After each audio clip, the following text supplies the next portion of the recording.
Bismillahirrahmanirrahim. Assalamualaikum warahmatullahi wabarakatuh. Alhamdulillah wassalatu wassalamu ala Rasulillah wa ala alihi wa sahbihi wa mawalah. Amma ba'du, hadrat al-habaib al-amajid wal asatidah al-fudala wal hudur al-kiram. Alhamdulillah. Banyak para habaib hadir, para kiai, para sepuh yang selalu kita harapkan doa, bimbingan, arahan dari beliau-beliau semuanya. Kita doakan biar panjang umur, sehat walafiat. Ngomong-ngomong, ntar malam pada mau bakar-bakaran apa nih? Orang-orang pada bakar duit, orang-orang. Banyak yang bakar duit. Kalau kita sebaiknya ntar malam kita bakar dosa-dosa kita. Waduh. Kita bakar dosa dengan istighfar, dengan zikir, nyebut nama Allah. Man syaghalahu dzikri an mas'alati, kata Allah dalam satu hadis qudsi, siapa orang yang saking sibuknya mengingat-ingat aku, menyebut-nyebut aku sampai lupa minta sama saya nih. Man syaghalahu dzikri an mas'alati, dia enggak minta apa-apa saking sibuknya. Ya Allah subhanaka ya Rabb, alhamdulillah, alhamdulillah. Baca la ilaha illallah, la ilaha Allahu akbar. Sampai lupa doa, lupa minta, maka saya akan memberikan baginya apa yang dia butuhkan dan lebih dari itu, kebaikan dunia dan kebaikan akhirat. Jadi sibukin diri kita mengingat Allah gitu. Memakmurkan waktu sebaik-baiknya. Ini kita lagi mau pergantian tahun. Al-insan, ya Allah, jadi keinget Habib Muhammad tahun lalu. Hidup ini tik tik tik tik tik gitu. Ternyata beliau as-sabiqun, yang lebih dahulu, dan kita al-lahiqun, yang bakal menyusul. Humus sabiqun wa nahnu insyaallah bihim lahiqun. Mereka udah duluan, udah kembali ke hadirat Allah Subhanahu wa taala, kembali ke pertemuan dengan kekasih selama hidup di dunia, sebagaimana dahulu Sayyidina Bilal melihat kematian adalah pertemuan dengan Nabi. Wa kadzalik auliya wassalihin minhum al-Habib Muhammad bin Husain al-Aidrus, yang minggu depan nih kita mau bikin maulid di bulan Januari juga. Tahun lalu kita bikin juga maulid beliau yang ceramah. Tahun ini atau besok minggu depan nih ceramah adik beliau, Al-Habib Haikal bin Husain Al-Aidarus. Dulu Imam Syafi'i saking waktunya makmur benar, pernah datang ke tukang cukur, mau cukur, udah duduk di tempat cukur, minta dicukur kumisnya nih. Udah beliau duduk, menjamkan mata, rupanya sibuk fokus dengan zikir di situ. Mulutnya ini gerak-gerak. Jadi yang mau nyukur nggak bisa nih. Gimana nyukurnya nih? Subhanallah. Jadi mulutnya gerak-gerak terus. Beliau tidaklah sampai ke makam yang beliau sampai ke situ kecuali dengan memakmurkan waktu sebaik-baiknya. Kita dengar cerita dulu, tempat saya belajar di Damaskus itu ada namanya Al-Imam Syekh Badruddin Al-Hazani. Anda pernah sampaikan di sini ceritanya bagaimana membuat tobat ratusan PSK waktu itu. Hanya dengan satu budi pekerti yang begitu indah. Itu bukan orang cerita zaman-zaman kapan tahu, enggak. Saya ini masih ketemu sama orang-orang yang ketemu sama beliau, Syekh Badruddin Al-Hazani. Jadi kisahnya memang betul, tempatnya ada di sini. Dulu ini tempat semuanya PSK semua. Dengan satu pesan dari Syekh Badruddin, membuat semuanya taubatan nasuha, langsung kontan, nggak lagi melakukan hal yang biasa mereka lakukan. Syekh Badruddin Al-Hazani, kalau mau makan atau minum, kan Nabi kan bilang tuh kalau mau minum bismillah. Ya. Bismillah, minum alhamdulillah. Bismillah lagi, minum alhamdulillah. Nabi bilang 3 kali kan, 3 kali. Dan beliau, kata guru-guru kita, begitu juga pada saat makan. Mau nyuap, bismillah. Udah habis di mulut, alhamdulillah. Mau nyuap lagi, bismillah lagi.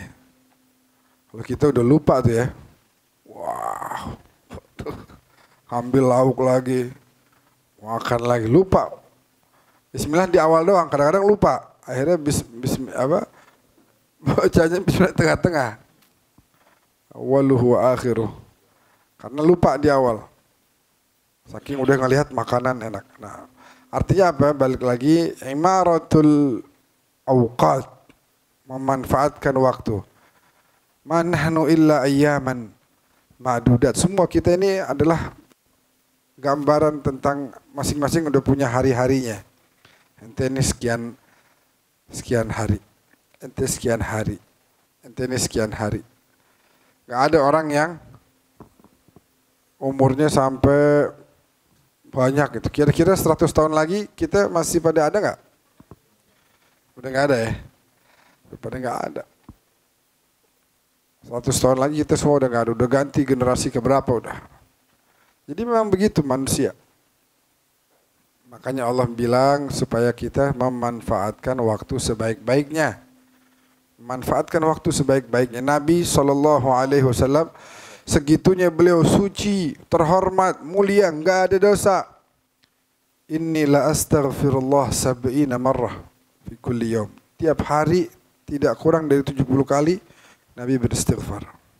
Manfaatkan waktu sebaik-baiknya. Itu kan peringatan buat kita. Kayak tadi minum, makan. Para orang-orang arifin, orang-orang yang mengenal Nabi lebih dalam, itu mungkin Nabi tidak mengatakan hal tersebut kalau lagi makan misalnya. Makan, ya, minum aja, minum, baca bismillah, teguk, alhamdulillah, bismillah, teguk, alhamdulillah, bismillah, teguk, alhamdulillah. Nah, tapi orang-orang yang semakin dalam cintanya sama Nabi juga mengaplikasikan perintah Nabi itu untuk hal-hal yang lain. Juga untuk makan misalnya. Mungkin Nabi nggak perintah supaya kita nggak terlalu berat gitu. Udah deh, biar nggak usah diomongin. Tapi orang-orang yang cerdas sudah tahu. Wah, minum aja disuruh begini, berarti makan juga sebaiknya begini juga. Gitu kan? Tanpa harus disuruh gitu. Seperti Syekh Badruddin Al-Hasani.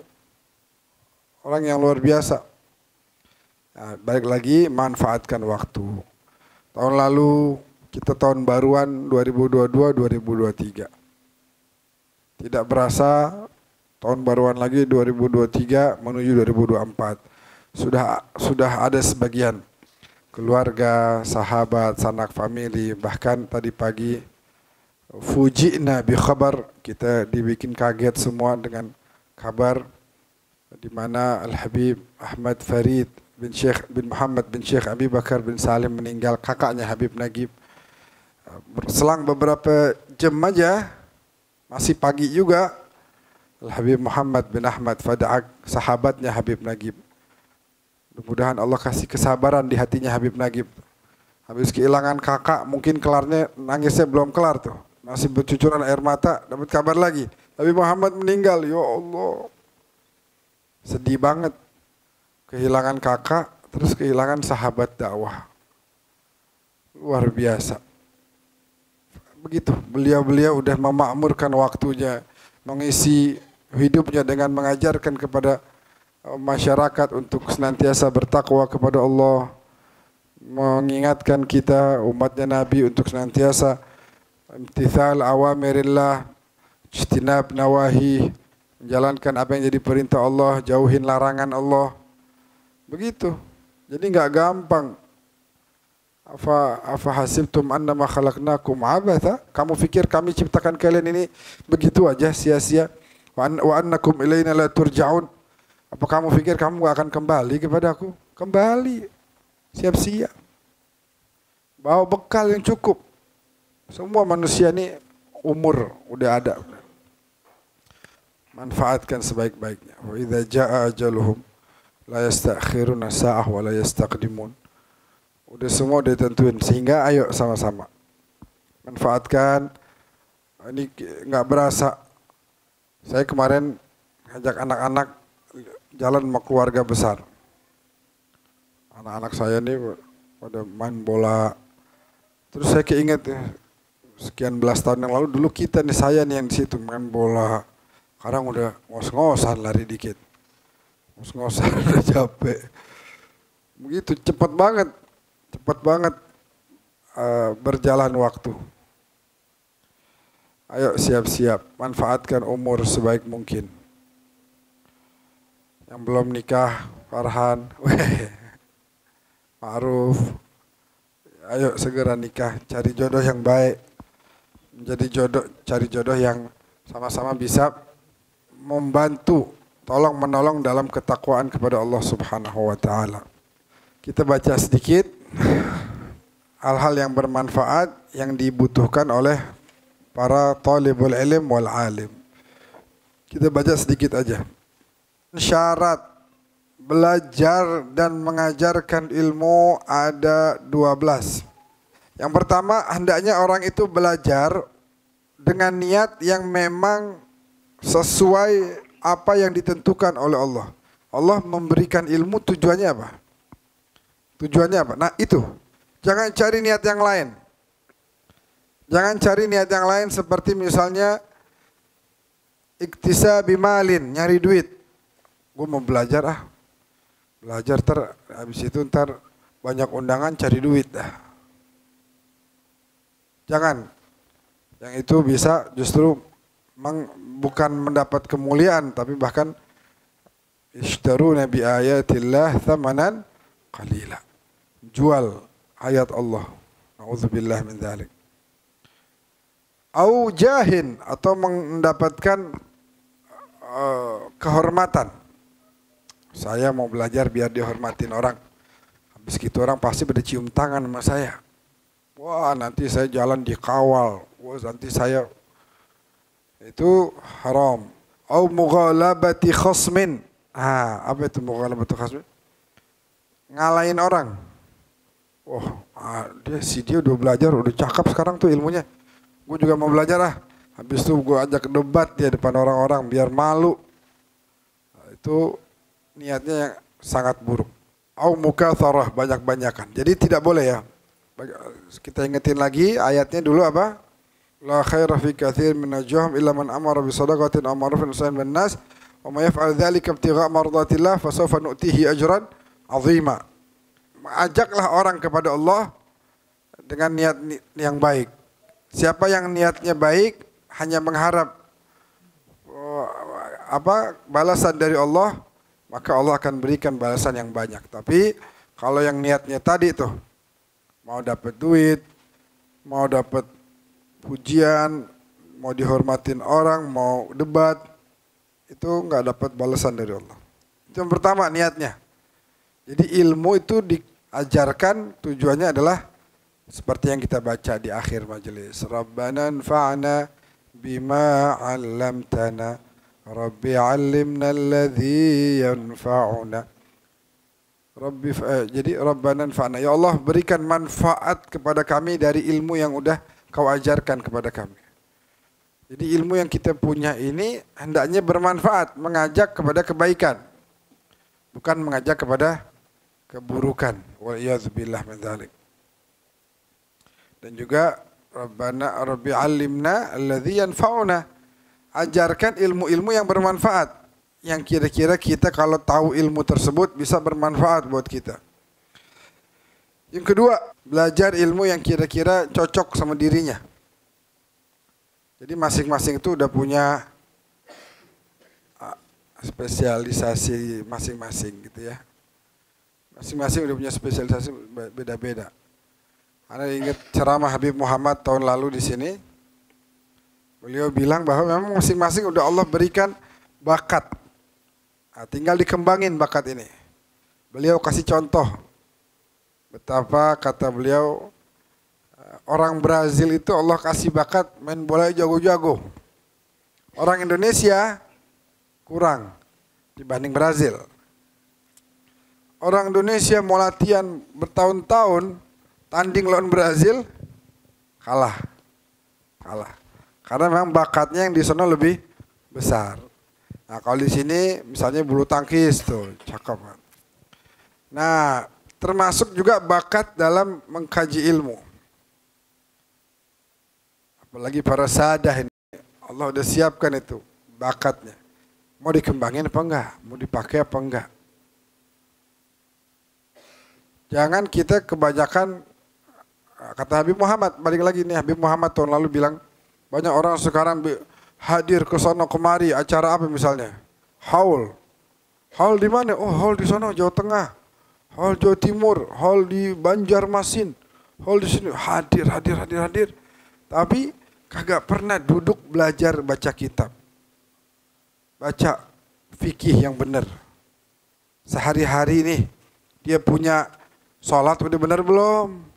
Hukum-hukumnya apa aja nih? Syarat-syaratnya apa sih yang membatalkan wudhu misalnya? Udah benar belum itu semua? Kenapa nggak mau buka kitab, belajar, baca buku? Jangan cuma hadirnya haul-haul doang. Itu bagus buat syiar, tapi kurang buat orang yang mau memperdalam ilmu agama. Itu perlu duduk, perlu kitab, perlu guru, perlu fokus. Kalau hadir haul, tentu kita semua hadir mengharap keberkahan dan sebagainya, tapi nggak cukup di situ. Oh, ane udah hadir haul, ane udah orang soleh, orang soleh hadir haul. Kurang masih. Dan yang ketiga, sekiranya setiap orang tahu tujuan daripada ilmu apa. Allah memuji orang-orang berilmu itu di Al-Quran banyak banget. Yarfa'illahu alladhina minkum walladhina utul ilma darajat, diangkat derajat. Fas'alu ahla dzikri in kuntum la ta'lamun. Kalau kamu enggak tahu, tanya orang-orang berilmu. Hal yastawil ladzina ya'lamun wal ladzina la ya'lamun. Apakah sama orang yang tahu dengan yang tidak tahu? Beda jauh. Dipuji sama Allah setinggi-tingginya. Jadi harus tahu, orang yang mau belajar harus tahu tujuannya apa. Yang keempat, an yastaw'iba dzalikal ilm min awwalihi ila akhirih tasawwuran wa tasdiqan. Kalau belajar sebisa mungkin yang sempurna. Belajar kitab nahwu misalnya. Kitab nahwu belajar dari awal sampai akhir. Belajar kitab sharaf. Belajar ilmu akidah. Jadi kagak nanggung. Kalau nanggung ntar juga akhirnya hasilnya nanggung juga. Belajar semuanya.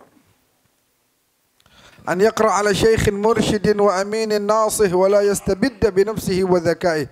Hendaknya seseorang itu belajar bersama dengan seorang guru yang baik, seorang guru yang mulia yang bisa mengajarkan ilmu-ilmu kepada dia. Wa la yastabidda bi nafsihi wa dzakaih. Jangan hanya ngandel sama dirinya doang. Jangan hanya ngandel sama diri. Betapa banyak ilmu yang kalau kita baca sendiri sama kita belajar sama guru itu beda jauh. Beda, pemahamannya akan jauh lebih luas dan lebih tepat sasaran. Beda ceritanya sama misalnya memang kondisinya tidak memungkinkan. Misalnya, kayak dulu ada almarhum dokter, beliau ini dokter, namanya Al-Habib, dokter Umar Segaf. Dokter, ngobatin orang kerjaannya. Di Lampung. Bukan cuma ngobatin. Kalau ada orang datang berobat, kalau dia lihat nih ada kurang mampu gitu, bukan cuma dibilang, bukan cuma nggak usah bayar. Nih ongkos buat pulang nih. Kasih ongkos. Saya ketemu. Oh nih. Dikasih apa waktu itu? Dikasih ayam. Demen apa maksudnya masih kecil umuran anak saya gini. Oh senang ayam, dikasih ayam. Suruh rawat ayam. Disuruh belajar komputer waktu itu. Belajar komputer. Nah itu beliau belajar sendiri, otodidak. Belajar buka kamus, buka kitab nahwu. Sendiri dari nggak ngerti bahasa Arab. Sampai akhirnya bisa ngomong, bisa terjemah bahasa Arab, bisa menulis bahasa Arab dengan baik dan benar. Itu karena memang tidak ada kesempatan buat belajar. Tapi Allah kasih kelebihan di situ. Sabi'uha yang ketujuh, hendaknya orang itu senang diskusi. Duduk, kalau kita dulu di Damaskus diwajibin muzakarah. mubahatsah, duduk sama teman-teman tiap hari, duduk ke kitab, baca, terus kita jelasin. Nanti ini, oh tadi ada tambahan begini, oh ya kita tulis catat. Jadi diskusinya itu bukan debat. Duduk bareng di situ bukan untuk berdebat, tapi untuk diskusi, untuk belajar. Al-ifadah wal istifadah. Belajar dan mengajar. Artinya apa yang kita tahu kita sampaikan, apa yang orang sampaikan kita terima, bukan untuk berdebat. Yang kedelapan, annahu idza alima dzalika al-ilma la yudayyi'uhu bi ihmalihi wa la yamna'uhu mustahiquhu li khabari man alima ilman nafi'an wa katamahu aljamahu Allah taala yaumul qiyamah bil ijam minan nar. Yang kedelapan, kalau udah tahu belajar ilmu maka jangan diumpet-umpetin. Justru ilmu itu kalau kita bagi orang akan bertambah malah. Beda dengan duit, kita punya 100.000, kasih 20.000, tinggal 80. Walaupun kalau misalnya kita niatnya itu adalah berbagi, sedekah, itu nantinya akan ditambah. Tapi secara nominal saat itu berkurang dulu. Adapun ilmu setiap kita kasih nggak pernah berkurang. Nggak pernah berkurang, tapi justru malah bertambah. Sebagaimana disebutkan, man alima ilman nafi'an, siapa orang yang tahu ilmu yang bagus, yang manfaat, wa katamahu, lalu diumpet-umpetin tuh ilmu. Ada orang lagi bapaknya habis meninggal, nanya sama satu ustadz, ini bagaimana ya hukum warisnya? Ini anak sekian, bini ini terus hartanya ini gimana? Enggak, gua nggak mau kasih tahu gua mau kasih tahu. Akhirnya jadi pada ribut, gara-gara si ustadz nggak mau kasih tahu. Nah, ini apa kata Allah? Al-jamahullahu ta'ala yaumal qiyamah bilijamin min nar. Allah akan ikat dirinya dengan tali dari api nanti di yaumul qiyamah. Diikat sebagaimana kau mengikat ilmu, kau tutupi, kau enggak berikan kepada orang, maka sekarang saatnya engkau yang diikat dengan tali dari api. Wala yu'tihi ghaira mustahiqih lima ja'a fi kalamin nubuwah la tu'alliqu ad-durar fi riqabil khanazir ay la tu'athiru al-ulum ghairu ahliha. Sebagaimana juga ajarkan ilmu itu kepada orang yang memang udah menyiapkan wadahnya. Ada orang benar-benar dia tidak layak untuk mendapatkan ilmu. Bahkan yang ada dia ini selalu merendahkan syariat-syariat Islam. Dia belum siap nih. Lalu kita sampaikan ad-durar, mutiara-mutiara hikmah, nggak bakal bermanfaat. Bahkan boleh jadi dia akan mempermainkan nantinya ilmu-ilmu tersebut. Wa yuthbitu mastanbatahu bi fikrihi mimma lam yasbaq ilaihi liman ata ba'dahu kama fa'ala man qabla fa muhibbullah la taqif 'inda had. Yang kesembilan, an la ya'taqida fi ilmin annahu hassala minhu miqdaran la yumkinu ziyada alaih fa dzalika naqsun wa hirman. Kalau udah belajar jangan pernah merasa deh cukup. Deh aneh segini aja dah. Aneh sampai sini aja udah berhenti. Jangan. Fa dzalika naqsun wa hirman. Itu satu kekurangan. Jadi kalau udah dapat sesuatu jangan merasa cukup, jangan berhenti di situ. Justru tambah lagi. Segitunya nih semua orang yang berilmu, kata Allah, fama utitu minal ilmi illa qalil. Semua yang kamu dapatkan tuh yang kamu anggap sudah banyak, udah bisa ini itu qalil. Apalagi yang sedikit. Orang-orang berilmu nih, Prof. Quraisy Shihab, itu orang-orang berilmu tuh, beliau kata Allah mengenai orang-orang berilmu itu, fama utitu minal ilmi illa qalil. Semua yang kamu dapatkan itu sedikit. Kalau seperti Prof. Quraisy aja yang udah bikin tafsir Al-Misbah, bikin ini, bikin itu, Allah mengatakan ilmu yang diberikan kepada manusia itu sedikit, apalagi modelan kita. Yang ke-10, an ya'lama anna likulli ilmin had fala yatajawazhu wa la yanqus anhu. Bahwa ada batasan yang harus kita jaga, ya, ilmu itu memiliki hak-hak untuk kita jaga kemuliaannya. Yang ke-11, ala yudkhila ilman fi ilmin akhar la fi ta'allumi wa la fi munadharah, dan dzalika syausul fikir. Jangan ilmu yang kita pelajari satu ilmu, misalnya ilmu logika, atau kita pelajari ilmu misalnya ilmu bahasa Arab. Lalu dengan memahami bahasa Arab, dengan memahami ilmu logika, kita merasa bisa memahami semuanya. Baca Al-Quran, oh saya udah ngerti bahasa Arab. Mana Al-Quran? Oh ini begini, oh, ini maksudnya begini. Nggak bisa, jangan dicampur adukan. Ilmu Al-Quran ada lagi. Belajar tafsir, belajar asbabun nuzul, belajar Makkiyah Madaniyahnya. Kondisi di Mekah beda dengan di Madinah. Belajar itu semua, beda lagi tuh. Nggak sembarangan udah paham bahasa Arab terus berasa bisa mentafsirkan Al-Quran. Enggak. Jadi semua ilmu itu punya fun masing-masing. Jangan dicampur adukan. Jangan campur adukan. Udah belajar ilmu apa misalnya? Belajar ilmu tentang sosiologi, tentang kemanusiaan, terus bagi waris.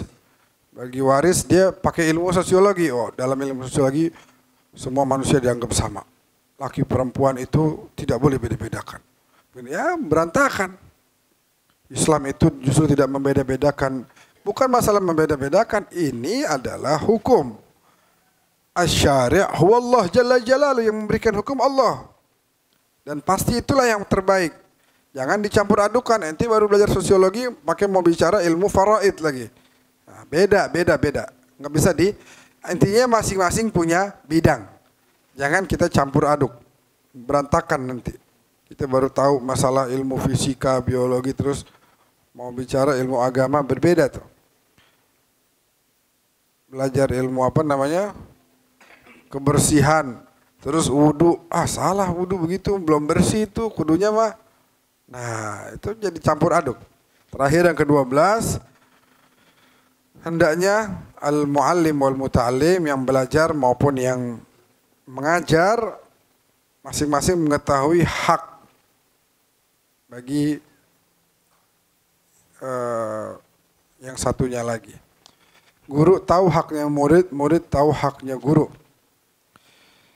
Apalagi murid terhadap guru, karena guru itu seperti ayah, bahkan lebih hebat. Sebab ayah itu akhrajahu ila daril fana, ayah yang mengeluarkanmu menuju ke kehidupan dunia ini. Sedangkan muallimuhu dallahu ala daril baqa, sedangkan guru mengarahkanmu untuk bisa mendapatkan tempat yang layak di daril baqa, bukan daril fana, tapi di akhirat nanti. Wallahu a'lam bissawab. Kemarin kita ada bahas sedikit tentang nasab Nabi. Nasab Nabi itu kata Habib Hasan bin Abdullah bin Umar Syatiri, ini faedah juga, ini udah selesai kitabnya. Faedah nasab Nabi kalau antum sebut atau antum hafalkan, apalagi atau ditulis atau dibawa kemana-mana atau ditaruh di rumah, itu katanya Habib Hasan bin Abdullah bin Umar Syatiri, hufidha fi malihi wa nafsihi wa ahlihi, maka dirinya, hartanya, keluarganya akan terjaga. Nasabnya Nabi. Yang ngasih tahu nasabnya Nabi sampai atas siapa? Nabi sendiri. Ada dalam kitab hadis. Beliau menyebutkan Muhammad bin Abdullah bin Abdul Muttalib bin Hashim bin Abdi Manaf bin Qusay bin, sebenarnya lebih enak nyebutnya Hakim. Namanya itu Hakim. Nama julukannya Kilab. Jadi masing-masing itu punya julukan. Abdul Muttalib itu namanya Syaibah. Quraisy itu namanya Fihr. Qusay juga ada namanya siapa gitu. Termasuk Kilab. Sebab Kilab itu artinya itu hewan yang guguk tuh. Kalbun. Kalbun satu. Kilab banyak. Kenapa beliau ini Sayyidina Hakim dinamakan Kilab atau dijuluki Kilab? Beliau itu adalah orang yang memberikan makanan ke seluruh penduduk Mekah, manusia dan hewan. Sampai di atas gunung, anjing-anjing yang ada di atas gunung itu sering beliau datangi untuk diberikan makanan. Jadi kalau ditanya di mana, Aina Hakim, Inda Kilab, kilab di sana lagi kasih makan kilab. Jadi karena saking kagumnya, oh hatta kilab dikasih makan kilab. Jadi nama itu sering disebut. Jadi beliau bukan hanya ngasih makan manusia, tapi anjing yang ada di atas gunung pun didatangi untuk diberikan makan. Namanya Hakim. Nah Sayyidah Aminah ibu Nabi juga ke situ juga nasabnya ke Hakim. Sayyidah Aminah binti Wahab bin Abdi Manaf bin Zuhrah bin Hakim. Kata Nabi pernah nyebut tuh Muhammad sampai kemana? Adnan. Wa nisbatuhu ila adnani qalu bisihhatiha. Nasab sampai Adnan itu pasti benar karena Nabi sendiri yang ngasih tahu. Dan kalau dihafal bagus tuh. Ada lagunya itu dilaguin. Muhammad bin Abdullah bin Abdul Muttalib bin Hashim bin Abdi Manaf bin Qusay. Di sini masih bin Kilab ya. Bin Murrah bin Ka'ab sampai ke Adnan. Nah, itu kalau dibaca dihafal bagus banget nasab tersebut. Banyak kita di YouTube tuh bisa dihafalin.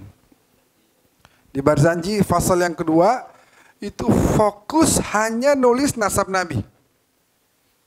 Fasal kedua, kenapa ditulis sampai segitu yang dibikin satu fasal sendiri? Kalau nggak penting, ngapain ditaruh? Berarti apa? Ini hal penting buat diketahui.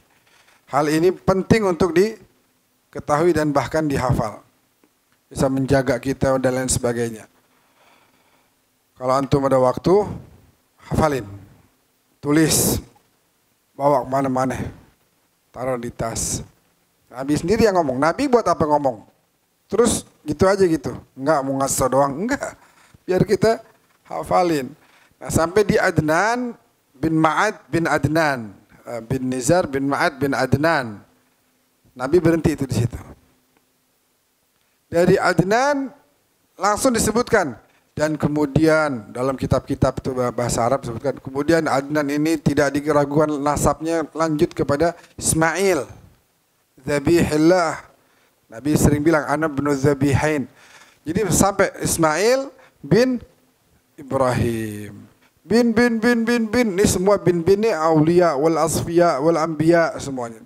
Sampai ke Syith bin Adam. Abul Bashar. Dan beliau Nabi Muhammad adalah pemimpin semua manusia termasuk bapak-bapaknya ini nanti semua ada di bawah panji beliau sallallahu alaihi wasallam. Mudah-mudahan kita juga termasuk orang-orang yang ada di bawah panji Nabi besar Muhammad sallallahu alaihi wasallam. Nah, satu faedah lagi nih. Dari Adnan sampai Nabi Ismail bukan sedikit. Puluhan generasi. Tapi nggak ada yang nyatet. Gimana dong?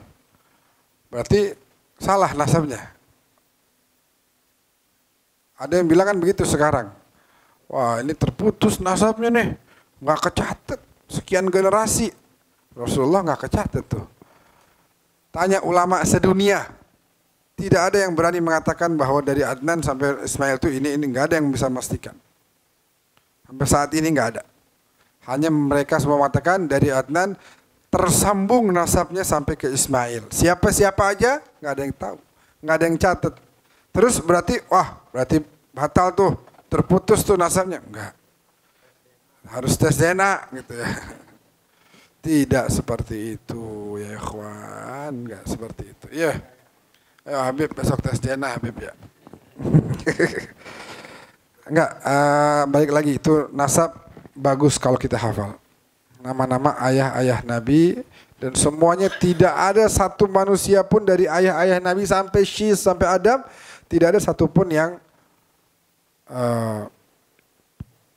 pendosa, tidak ada. Semuanya adalah aulia wal asfiya wal anbiya. Wali atau nabi. Semua nggak ada. Demi memuliakan nama Nabi Muhammad. Jangan sampai nanti Nabi Muhammad ada celah. Ya Muhammad, kakekmu dulu tukang maksiat misalnya. Nggak ada yang berani mengatakan karena memang tidak ada. Semua sampai atas itu orang-orang yang dekat dengan Allah tabaraka wa ta'ala sampai kepada Sayyidina Abdullah dan Sayyidah Aminah. Jadi kalau antum-antum nanti dengar di ceramah itu dulu suka ada tuh orang ngatain bapak ibu Nabi min ahlin nar. Allah, dia berasa diri hebat. Ini Allah dia punya mau nih. Ayahnya Nabi Abdullah, ibunya Nabi Aminah. Allah yang mau. Terus dibilang ini dua ahlin nar. Astaghfirullahaladzim. Terus kita di mana posisinya?